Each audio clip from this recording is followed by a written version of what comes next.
Assalamualaikum warahmatullahi wabarakatuh. Hi everyone, welcome to With Safi channel. How are you today? Hope you are doing fine.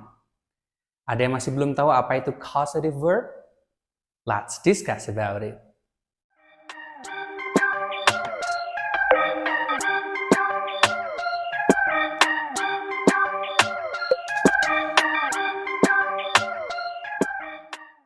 Di video kali ini kita akan membahas apa yang dimaksud dengan causative verb, kemudian apa saja causative verb itu dan bagaimana cara menggunakannya. Oke, let's check this. Causative verb. What do causative verb means? Apa sih yang dimaksud dengan causative verb itu? Verbs that cause something to happen or someone to do an action. Lebih simpelnya mungkin seperti ini.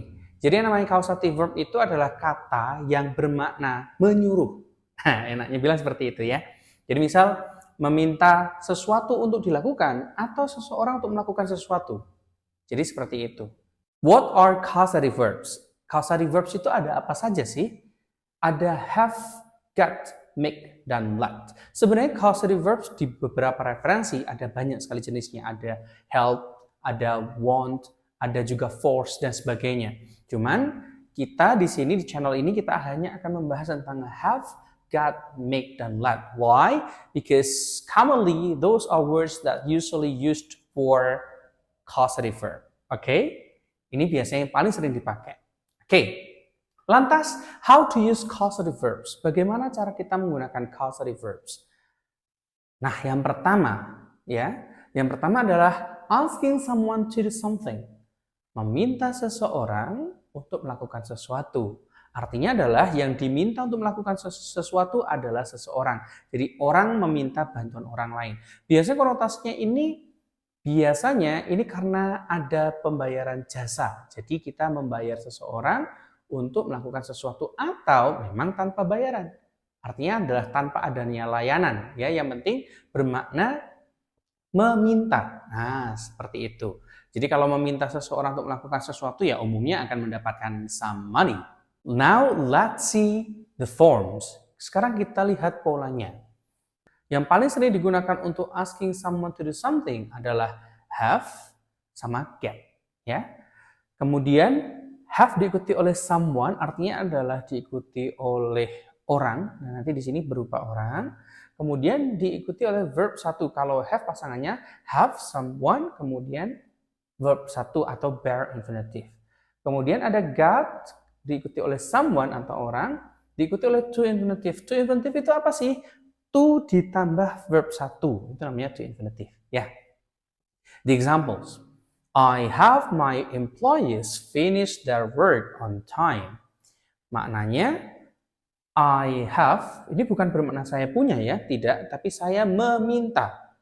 Nah, ini ada have-nya di sini tadi. Kemudian my employees, ini kan orang ya, ini person. Nah, I have my employees finish. Jadi kalau pakai have tidak usah pakai to. Jadi maknanya jadi I have my employees finish their work on time. Di sini finish, di sini tidak usah finishes, nggak usah. Misal kalau sama di sini ada tunggal, ya di sini tetap finish, tidak perlu ditambahkan ses. Ya. Nah, di sini employees seperti itu. Maka makna secara keseluruhan menjadi seperti ini. Saya meminta karyawan-karyawan saya menyelesaikan tugas mereka tepat waktu. So that is the example. Okay? The second example. My mom is having my sister boil the water. Loh, kok having sih? Bukannya have itu bermakna punya dan have itu tidak boleh jadikan ing.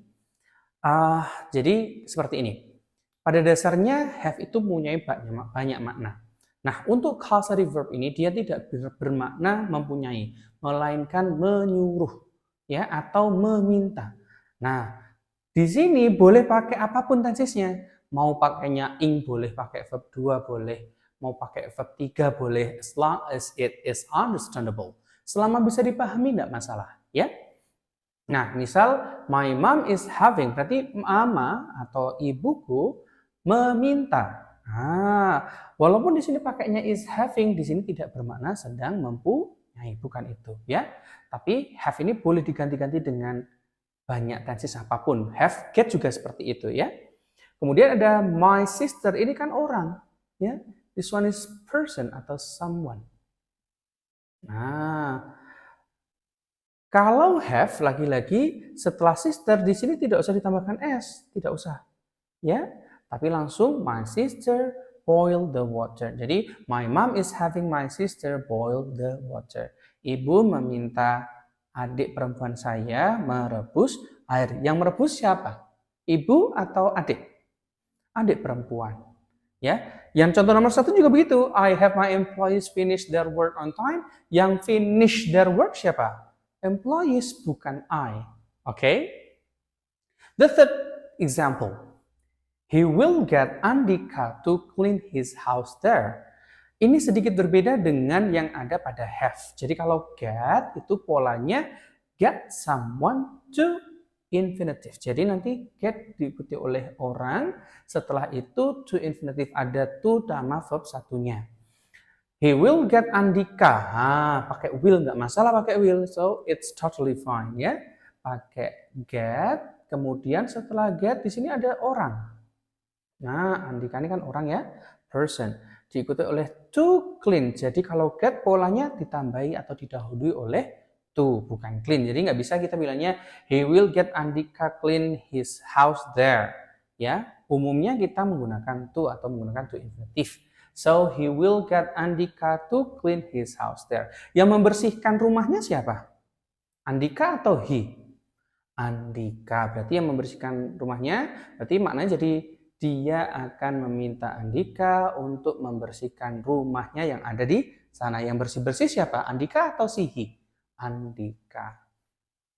The next or the last example.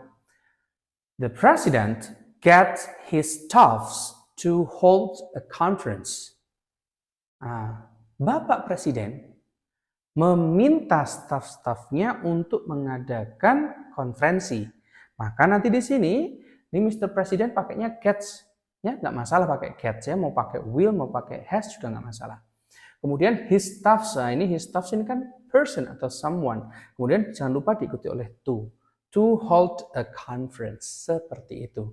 Maka maknanya jadinya Pak Presiden atau Presiden meminta staf-stafnya untuk mengadakan suatu konferensi. Okay? Is it clear? If you have any questions, please write it on a comment below. Okay? Don't forget to like, comment, share, and subscribe. Thank you for watching. See you on the next video. And the last I say, wassalamualaikum warahmatullahi wabarakatuh. Bye-bye.